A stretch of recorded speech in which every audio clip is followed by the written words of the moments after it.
কোথায় যেন একটা লেখা পড়েছিলাম, লেখাটা এখনও মনে আছে। মানুষ কিন্তু যত্ন করলে সবই থেকে যায়, হোক সেটা জিনিস কিংবা মানুষ। কষ্ট আঘাত এমন একটা জিনিস যেটা মানুষের সুন্দর নরম মনটাকে শক্ত করে ফেলে পাথরের মতো।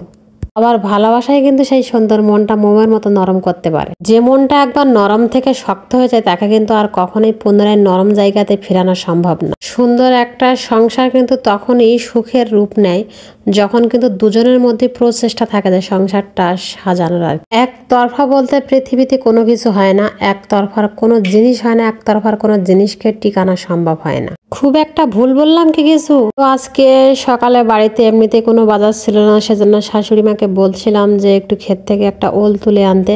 যাই হোক, সেই ক্ষেতের ভিডিওটা আমার আসলে করা হয়নি সময় স্বল্পতার কারণে। আর সেইটা এনে কিন্তু প্রথমে কেটে নিলাম, আর কাটার পরে কিন্তু বাটাবাটি করে নিচ্ছি, কারণ আর কে বাটা ছিল না।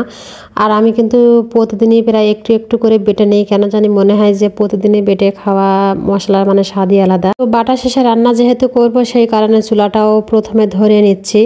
আর আজকে ওল দিয়ে চিংড়ি মাছ রান্না হবে, মানে ইরের বাবার যে চিংড়ি মাছগুলো ঘেরে থেকে নিয়ে আসছিল সেইগুলো, তার থেকে কিছু নিয়ে রান্না করব আজকে। আর রান্নার যে রেগুলার মশলাগুলো দেই তো সেগুলোই দিয়ে কিন্তু মাছটা ভালোভাবে কষিয়ে নিচ্ছি।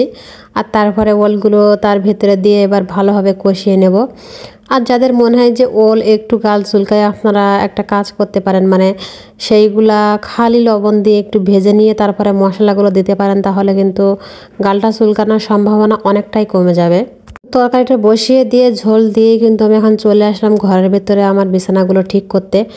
আর আমি কিন্তু সবসময় এভাবেই কাজ করি, একটা কাজের ফাঁকে আরেকটা কাজ করে নেই, মানে একটা কাজ একঘেয়েমি বসে বসে করতে পারি না কেন জানি। আর এভাবে কাজ করলে কিন্তু সময় ও সুযোগ দুটোই সাশ্রয়ী হবে আপনার। তো বেডগুলো ভালোভাবে গুছানোর পরে এখন কিন্তু ঘরের ভেতরটা ভালোভাবে ঝাড়ু দিয়ে নিচ্ছি।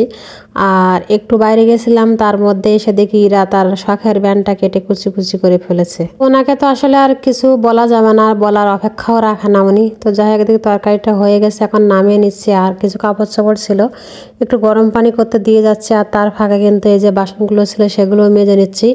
আর আজকে কিন্তু দুপুরেরটা দেখাচ্ছি, মানে রান্না করার পরে যদি আপনারা কড়াইগুলো পরিষ্কার করে রাখেন তাহলে কিন্তু ওই কড়াইটা অনেক দিন টিকে যাবে এবং আপনার মাজতেও কষ্ট একটু কম হবে। কিন্তু যখন কড়াইগুলো ওইভাবে রান্না করে রাখা হয় আর পরের দিন পরিষ্কার করতে গেলে সময় লাগে, কড়ার ভেতরে কালো হয়ে যায়, ওই কড়া পরিষ্কার হতে চায় না তেমন আর কি। তো আপনারা চাইলে এটা কিন্তু ফলো করতে পারেন। তো মাঝামাঝি শেষে কিন্তু এখন প্লেটগুলো একটু উপর করে দিতে আসছে, যাতে এক্সট্রা পানিগুলো পড়ে যায় এবং প্লেটটাও ভালোভাবে শুকিয়ে যায়।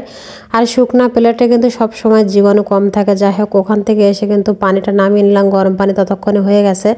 আর এই যে কাপড়গুলো ভিজিয়ে দিচ্ছি, তারপর ধুয়ে এনে কাপড়গুলো কিন্তু ছাদের উপরে মেলে দিলাম। তো আজকের ভিডিও এ পর্যন্ত, সবাই ভালো থাকবেন, সুস্থ থাকবেন, আল্লাহ হাফেজ।